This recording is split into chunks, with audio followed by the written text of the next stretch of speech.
Beş oğlunu şəhid verən anamız, qurban olum baxışına ayana, baxışların ürəkləri dağlayır. Beş oğlu şəhid olan balana, asimanda mələklər də ağlayır.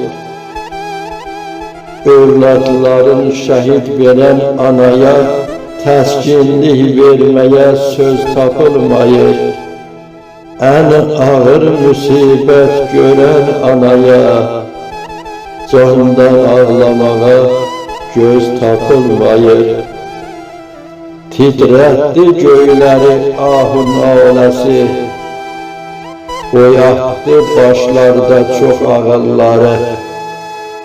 Çalışır paylaşar elə bu səsi, qoy dünya tanısın bu oğulları, qoy dünya tanısın bu oğulları. Allah şəhidlərimizə rəhmət eyləsin, Kərbəlayı Abbas Yanar səbirli.